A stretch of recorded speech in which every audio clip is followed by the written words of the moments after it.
I'm not a writer. Okay.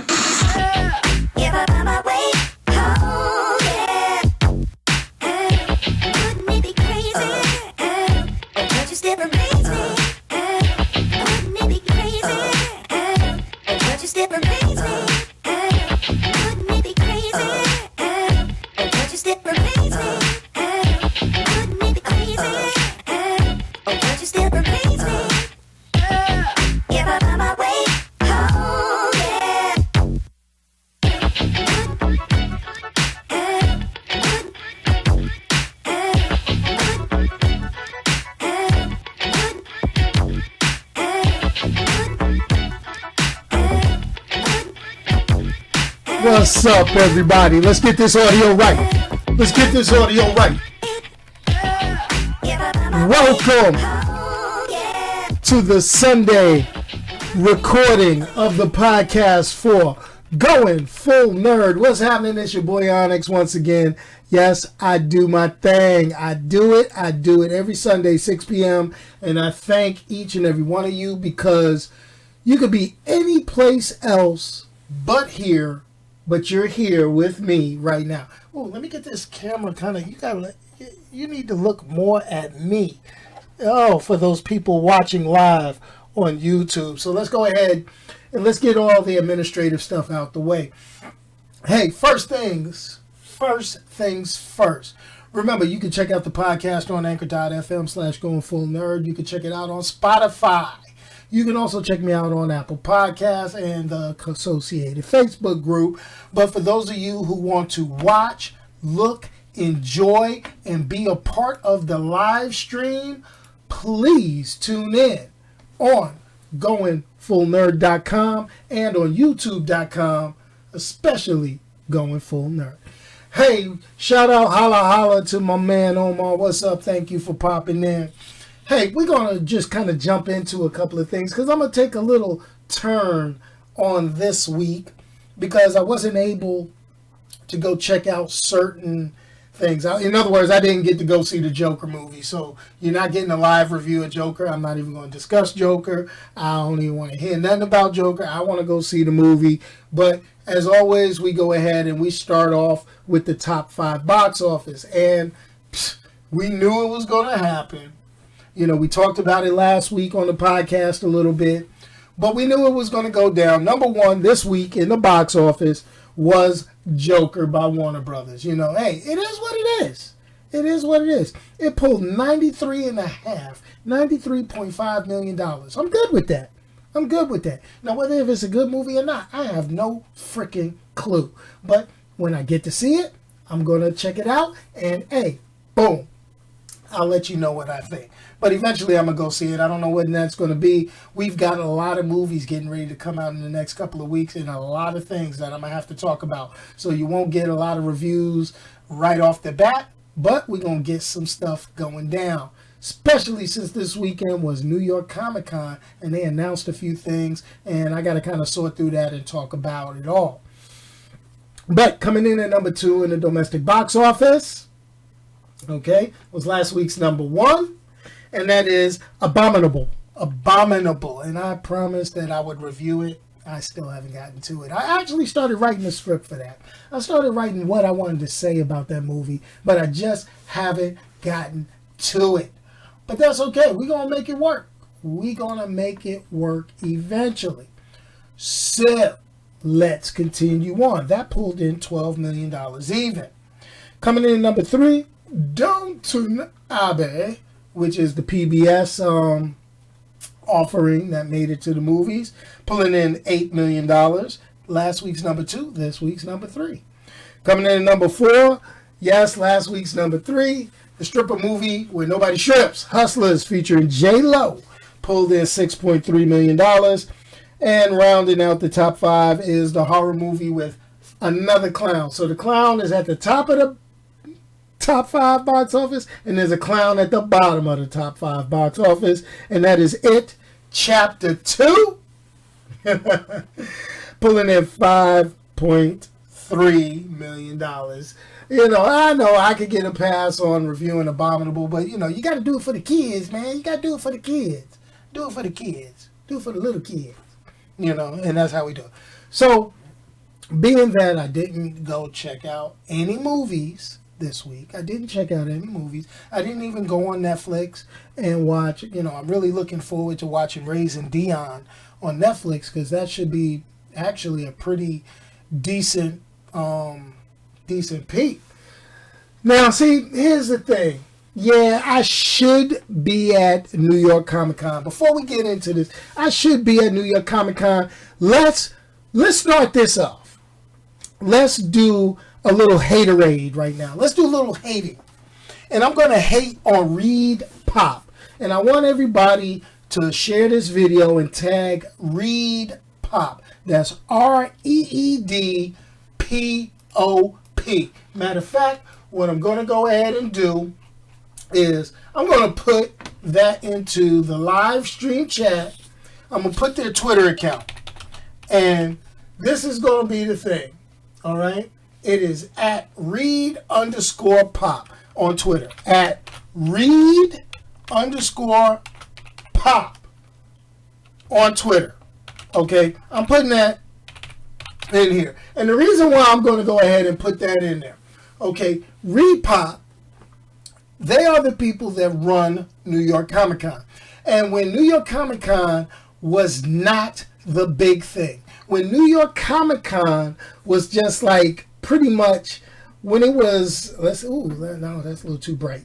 When New York Comic Con was struggling, let's say it, when it was struggling to get the word that, yo, we getting down, we doing our thing, we rocking it, and they wanted to be hype like San Diego Comic Con, but they weren't getting the traction that they thought they deserved or needed. Yo, I'm a hate on Reed Pop, because for the first 5 freaking years, they were like, yo, we got to give you some press passes. Yo, we got to get Going Full Nerd in here. Yo, here, Going Full Nerd. They would send me notes to remind me to be like, yo, we got your press pass, homie. You need to get up here so you could cover this and get the word out about us.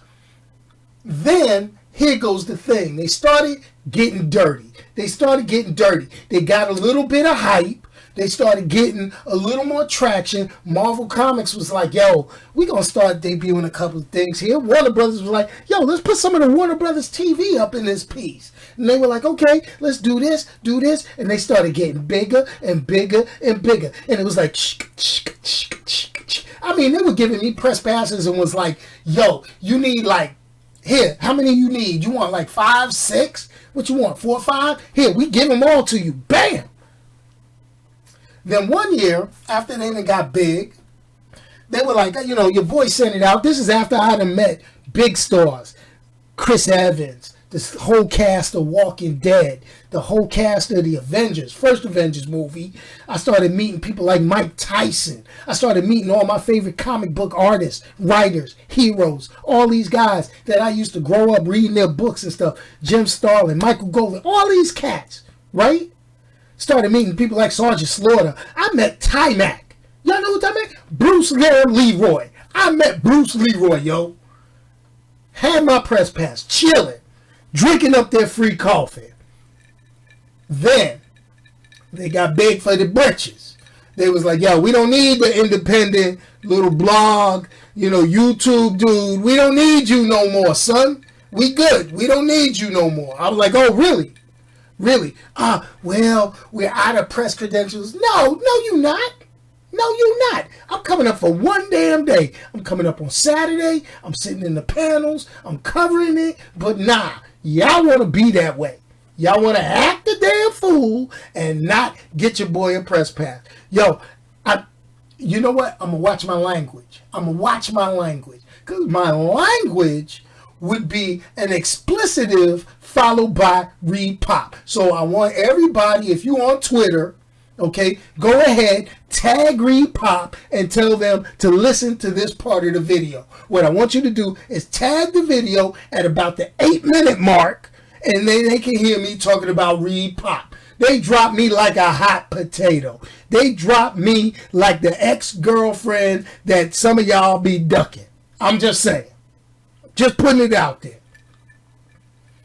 But I did meet some cool people. See, if it wasn't for me going to New York Comic Con, I wouldn't have the connections I have with Action Lab Comics, Valiant Entertainment, IDW Publishing. I still get stuff from Warner Brothers Animation. I still get stuff from Viz Media. So even though the companies acknowledge your boy, even though the companies are like, yo, Netflix, you know, even though they like, yo, you know what, Going Full Nerd, we're going to let you get in on the preview stuff. We're going to let you keep reviewing our stuff. We know you are valid. We know you're going to just put it out for us.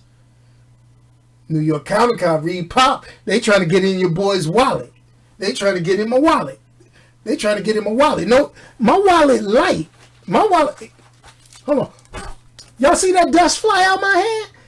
Oh, y'all hear that dust? I look like LeBron James before a game, clapping my hands, poof of smoke when I pull out my wallet. But that's okay. That is quite all right. Because you know what? I still get the news and I still share it with everybody watching, listening, and holding on with your boy. But anyway, let me get to what I planned on talking about. Before I went off on my rant. I felt like Shannon Sharp there. All I needed was some Hennessy and a cigar. Let me take a sip of that with my pinky out. But anyway, this is the thing. So basically, I couldn't watch any, I didn't watch any. I'm not saying couldn't. I didn't watch any movies or videos this week. So basically, I picked up and I started reading the comic books. And when I started reading my comics, I was like, you know what? This makes certain things about the movies started making sense. Certain things about the movies started clicking. So as you can see, I wore my Deadpool shirt.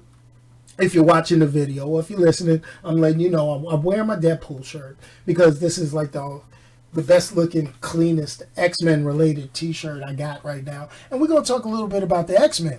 Because this is the thing, as we're getting ready to get flooded with movies during the winter season, we got a lot of stuff. Joker just came out, Gemini Man coming out, Addams Family cartoon, which for all us, old school people, we like peeping that stuff out. Star Wars this Christmas, Raising Dion's coming out, Disney Plus Network coming to streaming. They just announced Netflix, just announced Stranger Things Season 4, Black Widow coming out early next year. They just released the trailer for Harley Quinn and the Emancipation of Harley Quinn, Birds of Prey. They did all this, so we getting ready to get inundated through the winter season for movies.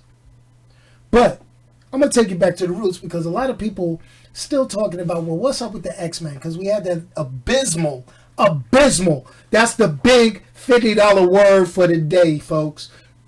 Increase your vocabulary. Abysmal showing from the last Fox film, X-Men, Dark Phoenix. And I don't know if they're going to go straight to video with New Mutants or if they're actually going to put it on Disney Plus or Hulu or maybe just throw it in the garbage right off the bat. Who knows? People like it, so I'm going to go down. But here's the thing. I took that break, read some comic books, and I started getting into the reboot of the X-Men comic books and started having those thoughts. This is Johnathan Hickman, very good writer, done a lot of great comic book stories, did some great stuff. And what he's doing currently in the X-Men comic books really makes me think that Marvel/Disney as a whole was like, you know what?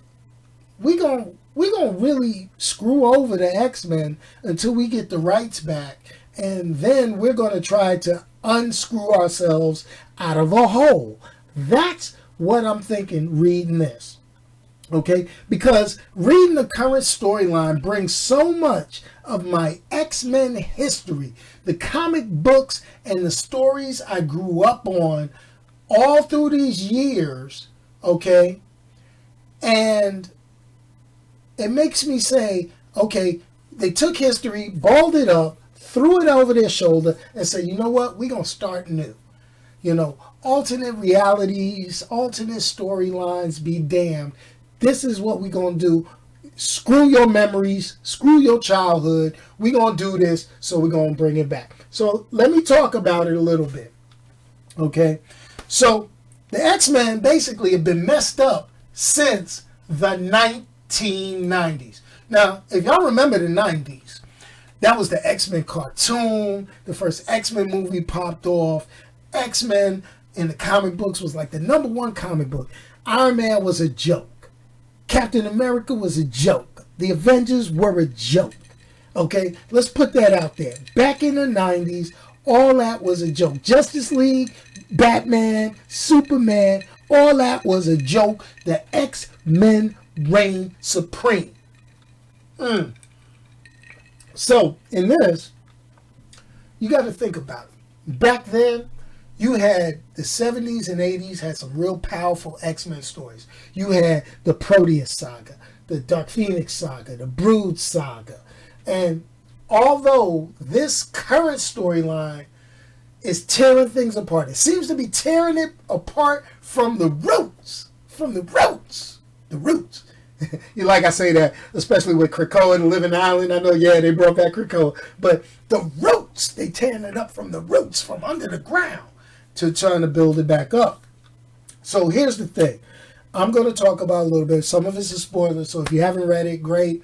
I'm going to talk about that in the movie universe and how things are going to flow a little bit, because I think this is all connected. It's all connected. Ain't that Marvel's tagline from the beginning of the MCU? It's all connected. I think all of this is connected behind the scenes. So check it out.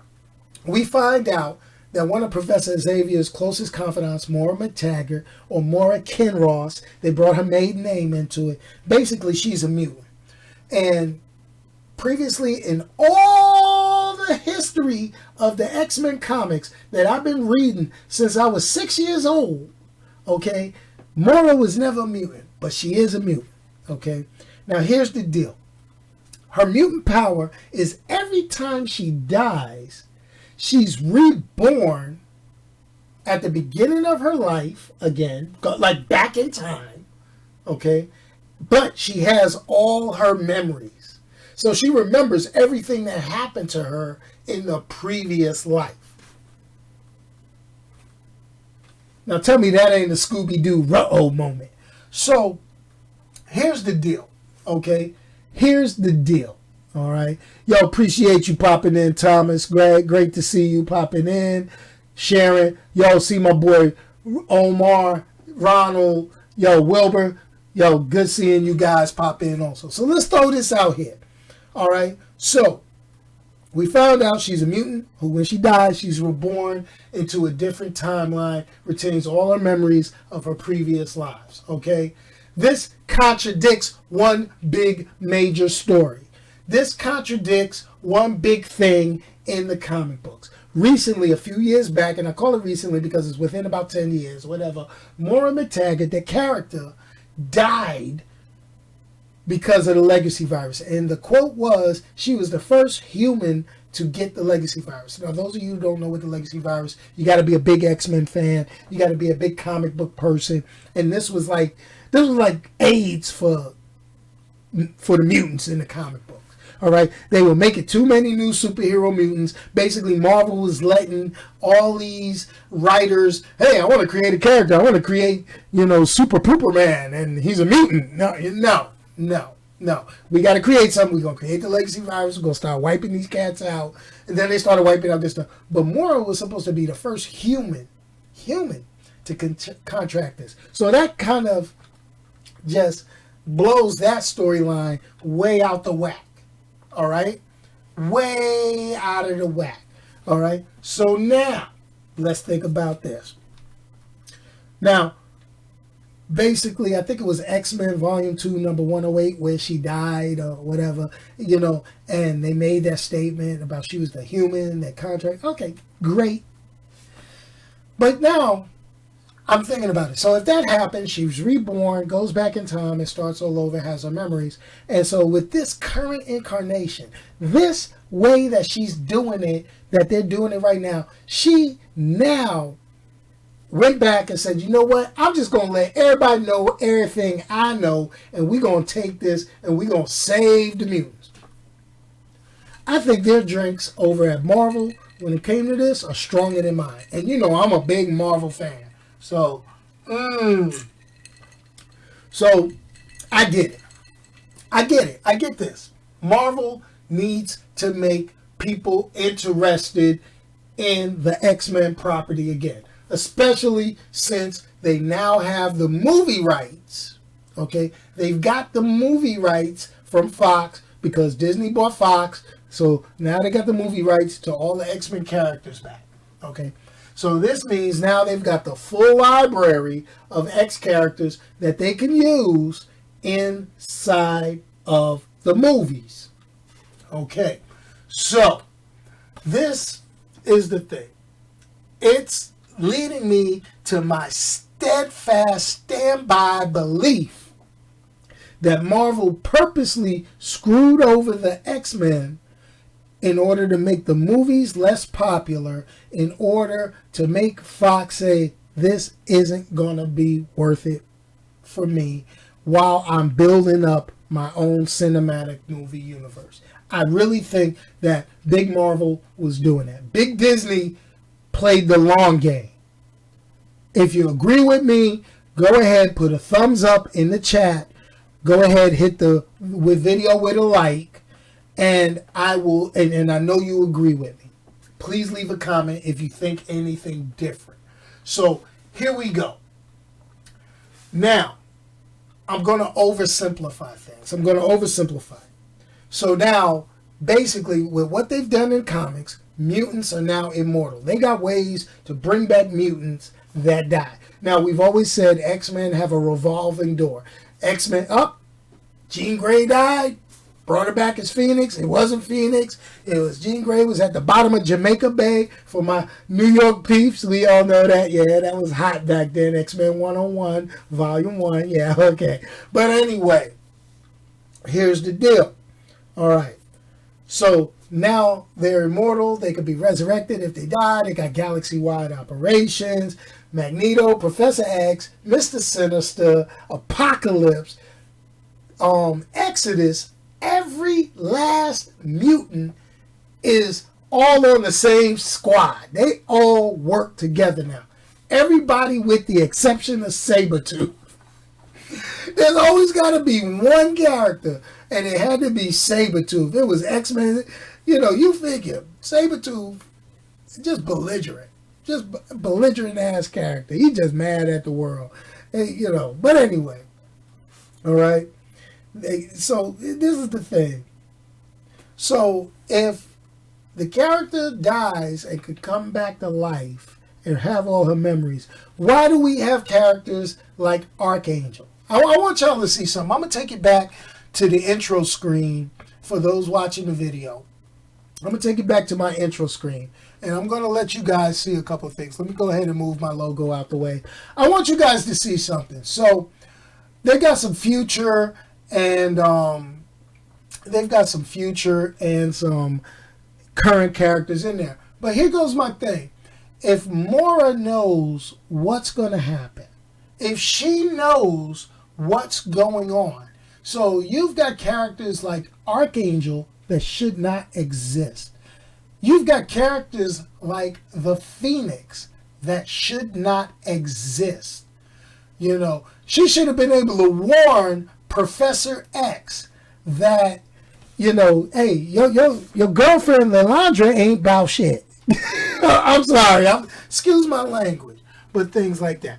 Yeah, this is the House of X. So this is just all little things that I'm trying to think of. There are so many storylines and so many things where X-Men died, they disappeared. The whole Heroes Reborn thing should not have existed because of this. If you think about it, because Heroes Reborn was built up because of the character Onslaught. The character Onslaught was basically the bad parts of Xavier and Magneto from constant years of fighting given life. You shouldn't have a Phoenix, because if we got all these mutants working together from in the past, and they've been knowing this from the time that they got together, you shouldn't have had the Hellfire Club corrupting Jean Grey or the Phoenix Force. I mean, I'm sorry. All this makes no damn sense to me. Now, to answer a question that came inside the chat, how do I think Disney is going to bring the X-Men into the MCU? If they do it, they got to do it very carefully. They got to do it where it's got to be related to the Infinity Saga, the previous set of movies. And I'm thinking that when Tony did the snap to get rid of Thanos, he may have had a secondary wish. And, you know, and that's all the Infinity Gauntlet was. It was a wish. It was a wish. Maybe he had a wish that the Earth would have a means to defend itself. Think about it. Outside of the Avengers. So maybe that created mutants. You never know. I mean, think about it. Scarlet Witch got her powers from an Infinity Stone. Captain Marvel in the MCU got her powers from an Infinity Stone. Slightly different way, but she got her powers from an Infinity Stone. The deceased Quicksilver in the MCU got their powers from an Infinity Stone. So basically, that's how that's going to happen. That is what goes down. Now, this is the thing. Looking at the upcoming slate of Marvel movies, they're going to be talking about doing things with alternate realities, things like that. They got the What If series getting ready to come out on Disney Plus when that launches, and when they finish producing that, that should be good. So that can open up a few different things. Think about this. Wilbur, my man, puts out inside the chat, he wishes they did a Secret Wars, though. This is the thing. They can still do a Secret Wars, but it will definitely be twisted some kind of way. Now that they've introduced a lot of the cosmic characters, you can have a Secret Wars. They got the Eternals coming out. These are cosmic characters. These are things. That's how we're going to roll. And that's how we're going to do. That's right, Omar, we're going to blame the blip. Yes, Rick, I'm calling out Reed Pop at New York Comic Con. I'm calling out a whole goddamn company. They making money. I want to make my money too. That's how it rolls. I mean, I could go ahead and I could be posting all on Instagram, looking like a Lucky Charms breakfast bar and doing stuff like that to get people to join in, but I'm not going to do that. That was dirty. I did it. That's an inside joke. Some of y'all, only one of y'all gonna get that, but I know it's gonna be shared, so I got to be that guy. But anyway, if you lost video feed, that's on you. It's still going. It's still going. Hold on, let me look at my stream health. Nah, it's still good. So if you lost video, I don't know what happened, man. Refresh your internet browser. Refresh your internet browser. There you go. Hey, shots fired. That's how I roll. But anyway, folks, let's throw this. But like I say, back to the comic books. There are things that shouldn't happen the way they wrote this story. Like I said, the original Thunderbird, Omar, I think you made it. You made the statement. Who was it? You? Yeah. Omar, you made the statement. The original Thunderbird should never have died. Okay? If they knew what was going to go down. I mean, because of timeline dealings, he should be alive, right? I mean, I'm just saying. Did Dark Phoenix Saga ever happen? I mentioned that. You know, what about the Siege Perilous? That was like during the 90s where everybody believed the X-Men to be dead when they went to the Australian outback. I mean, is that going to actually happen? I mean, you know, it is what it is. You know, why do we have Archangel if Mr. Sinister is part of the crew sculpting and making all this? Is Charles Xavier or Magneto like, yo, we gotta cut off Archangel's wings and graft these metal wings and go through the whole Archangel thing? Just because. I mean, think about it. Think about it. There are so many plot holes and gaps. Marvel should be sending me no prizes every day. Every dang day. So that's the way I'm looking at it. So here's the thing. Somebody explain this to me. Alternate timelines be damned. So, this is the thing. Marvel, it's an X-Men resurgence. The storyline, reading the comic books is great. If you want to read the comics, go ahead, send me a private message on Twitter, and I will find a way that you can read the comics so that you can figure it out for yourself. Other than that, don't get me wrong. I'm enjoying the storyline. It's great. It's intriguing. It's got me going. I like it. But anyway, as always, please remember, hit these videos with a like. Please share it if you can. I appreciate it if you hit it with a like. I know how many of y'all in here. If I don't have 7 likes on this video when I look at it, at a minimum, then we wrong. Hit it with a like. If you're not already subscribed to the YouTube channel, please go ahead, hit subscribe, click the bell, and we go at it from there. Hey, basically, I done hit my 30 minutes, your boy. I'm done. I'm going to finish my drink. I'm going to go finish watching this football game. My Giants lost. I could care less. Danny Dimes, you all right. But anyway, peace, y'all. And I'm out of here. Oh, before I go, remember, hey, coming up November 2nd, it's the International Day of Play. International Day of Play. Let's go it out there. Hey, I've only raised $880. You can see it right here, folks. I need those donations coming in for Children's National Medical Center in Washington, D.C. Come on, help a brother out. If you need the link, go ahead, send me a message. I'll go ahead and shoot that out to you. Send me an email, send me a quick note. And if you do, go to extra-life.org, and then you do a search for Team Going Full Nerd, and you can make your donation there. Just a little bit helps out kids, helps them out with medical bills, helps medical research to help children in need. That's what your boy does. Anyway, remember, if you can't say something nice about anybody, don't say it. Don't say it. Just send it to me. I'll say it for you. Ha! To heck with the Cowboys. To heck with my boy Ernest. I whooped him 2 out of 3 times last night on Madden. I hope he watches this so he can hear that. Anyway, peace, y'all. And I'm out of here. Let's hit that music. And let me find my way home. No, I'm not a writer. Okay. If I find my way home, yeah. Wouldn't it be crazy? Don't you still amaze me? Wouldn't it be crazy? Don't you still amaze me? Wouldn't it be crazy? Don't you still amaze me? Wouldn't it be crazy? Don't you still amaze me? Yo, Mr. Brown, you in here. I know you in here. Go ahead, baby.